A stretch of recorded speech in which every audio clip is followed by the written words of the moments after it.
Hi guys, আশা করি আপনারা প্রত্যেকেই ভালো আছেন। কালকে ছিল দোল পূর্ণিমা, তাই দোল পূর্ণিমায় আমার বন্ধুরা মিলে সন্ধ্যাবেলায় একটা প্রোগ্রাম করেছিলাম। সন্ধ্যের আকাশে দেখুন কি সুন্দর কালকের পূর্ণিমার চাঁদটা দেখা গিয়েছিল। আমি একটু জুম করে দেখাই আপনাদের। কালকের চন্দ্রগ্রহণও ছিল।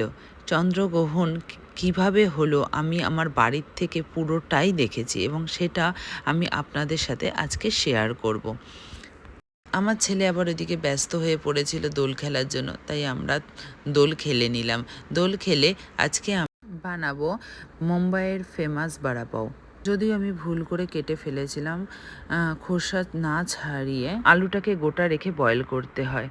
যাই হোক, আমি ধনেপাতাটাও কেটে রেখেছিলাম। এবারে দেখুন ও বেসনটা কিভাবে মেশাচ্ছে। এর মধ্যেও দিয়েছিল জোয়ান, নুন, হলুদ আর লঙ্কার গুঁড়ো। আস্তে আস্তে করে সমস্ত বেসনটাকে মাখিয়ে নিয়ে ও এত সুন্দর একটা পেস্ট তৈরি করবে। এমনই ঘনত্বটা রাখবে যাতে বড়া পাউটা ডোবানোর পরে পাতলা কোটিং হয় এবং সেটা ফ্রাই করার পরে আউটার লেয়ারিংটা মুখে না লাগে। আর একদিকে আলু মাখা হচ্ছে। আমি তার আগে তেলে সর্ষে, কারিপাতা, রসুন, লঙ্কা, নুন, হলুদ দিয়ে একটা ফোড়ন দিয়ে আলুর মধ্যে মিশিয়ে দিলাম। তার সাথে একটু ধনেপাতা কুচিও কেটে দেওয়া হয়ে গেছিলো। এইবারে বড়াটা বানানোর পরে আমরা বেসনের মধ্যে একটা কোটিং করে নেব। কি সুন্দরভাবে কোটিংটা করছে দেখুন, যাতে ওর আউটার লেয়ারিংটা মোটা না থাকে এবং খুব সুন্দর করে বড়াটা হয়ে যায়।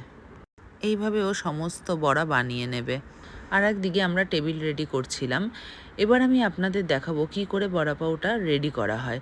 বানটাকে মাঝখান থেকে কেটে তার মধ্যে চাটনি দিয়ে, একটু বড়া পাও মশলা দিয়ে, পেঁয়াজ কুচি, বেসনের চূড়া বানিয়েছিলাম সেটা দিয়ে দিলাম আর একটা বড়া ঢুকিয়ে দিলাম। এবার দুই বন্ধুর মধ্যে কম্পিটিশান হচ্ছে কার বড়া পাউটা সবথেকে ভালো দেখতে লাগে।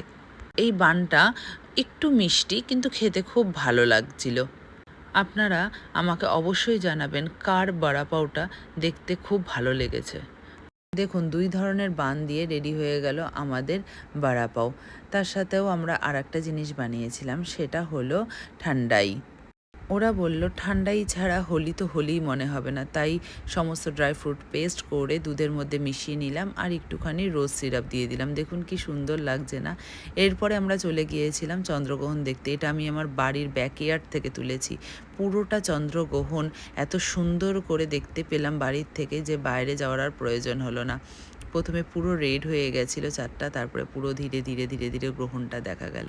যদি ভিডিওটা আপনাদের ভালো লেগে থাকে অবশ্যই লাইক, শেয়ার এবং সাবস্ক্রাইব করতে ভুলবেন না। অসংখ্য ধন্যবাদ ভিডিওটা